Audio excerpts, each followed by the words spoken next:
بسم الله الرحمن الرحيم. يا أهل الكتاب قد جاءكم رسولنا يبين لكم على فترة من الرسل أن تقولوا ما جاءنا من بشير ولا نذير، فقد جاءكم بشير ونذير، والله على كل شيء قدير.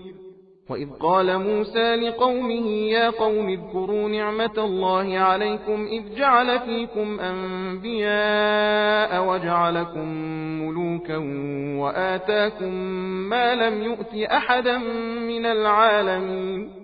يا قوم ادخلوا الأرض المقدسة التي كتب الله لكم ولا ترتدوا على أدباركم فتنقلبوا خاسرين.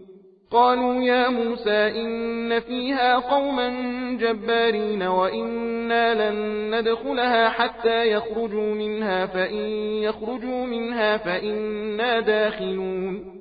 قال رجلان من الذين يخافون أنعم الله عليهم ادخلوا عليهم الباب فإذا دخلتموه فإنكم غالبون، وعلى الله فتوكلوا إن كنتم مؤمنين. قالوا يا موسى إنا لن ندخلها أبدا ما داموا فيها فاذهب أنت وربك فقاتلا إنا هاهنا قاعدون. قال رب إني لا أملك إلا نفسي وأخي فافرق بيننا وبين القوم الفاسقين. قال فإنها محرمة عليهم 40 سنة يتيهون في الأرض فلا تأس على القوم الفاسقين.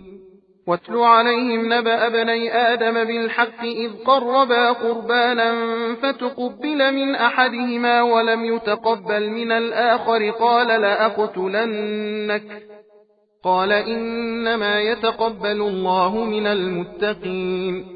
لئن بسطت إلي يدك لتقتلني ما أنا بباسط يدي إليك لأقتلك إني أخاف الله رب العالمين.